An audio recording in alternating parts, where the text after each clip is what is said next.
Hi again, fourth graders. Today we are going to be learning a lawn game called Spike Ball, or an off-brand of that, Slam-O. So this is what the Slam-O net looks like, and this is what a Slam-O ball looks like. But at home, it's pretty easy to make your own. All you gotta do is have some tape or chalk and have permission to use your driveway or even the street.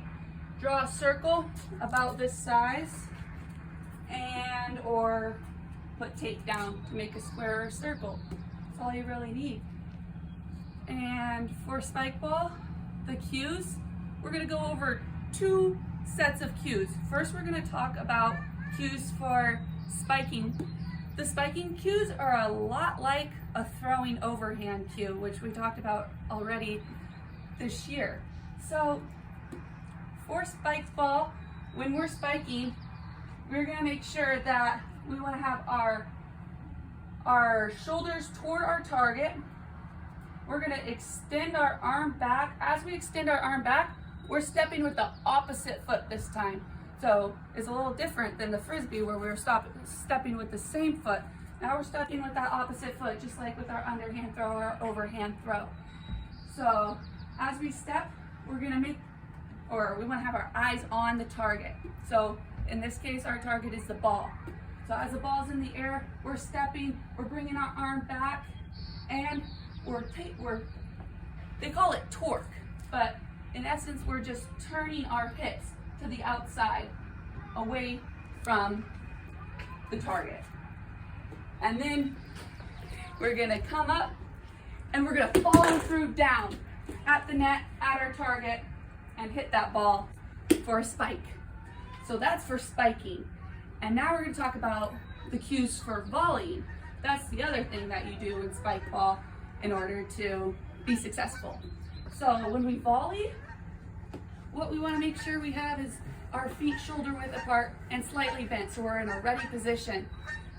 Then as the ball's in the air, we're going to move our body wherever we need to move it in order to get under the ball. And then we're going to use a light touch, our finger pads, to flick that ball up. In volleyball, we did it like this, but in Spike Ball, we're simply going to step toward it, and we're going to just hit it just like that with one hand. In Spike Ball, you can only use one hand. You can't use both your hands to hit it up. And so now that we know our cues for spiking and volleying, we can talk about the rules. In our version of Spike Ball, since we're just playing by ourselves, we're going to use a sort of wall. It could be your house, it could be just a wall at a local park, whatever you can find. And that's going to be, in essence, like your partner. So in order to score a point, you're first going to start, you're going to throw it just off that wall, just like that. Boom, with our underhand throw, which we already talked about in Bocce Ball. And in order to score, you want to either hit it off the wall and hit that net on a spike, just like that, or that's for 2 points, or just to get 1 point, you can practice your volleying, which is really important too. The points don't necessarily mean that it's more important. Passing is obviously very important. So it's going to be off the wall, and you're just going to volley it up. Missed. Sometimes that could be harder. And that's for 1 point. These are really practicing our skills when we're playing with a partner.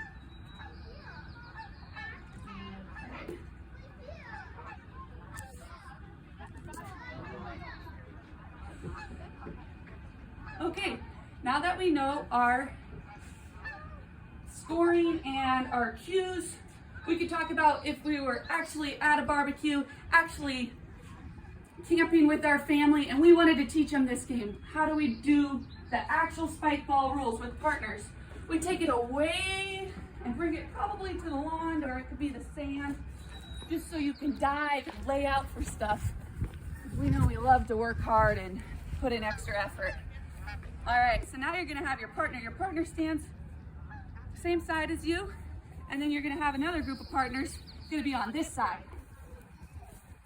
You're gonna have a server, just as in volleyball. You get 3 chances to volley, and you start with a serve. So I'm gonna serve to the person across from me, the other team, and then they can either hit the ball straight back down onto the net, then making it our turn to try and receive it, or defend, I guess. And if they don't want to hit it straight down, then instead they can volley it like we practiced. They can volley it just over the net, or even out here, up high, depends what your partner likes or how they like to hit it. But then they get a chance to hit it. That's two. If that doesn't work out, say you volley it and it's not a very good one, they can hit it one more time back to you, making that 3 hits for you to spike it down. One quick rule, you saw right there, it just hit off the edge.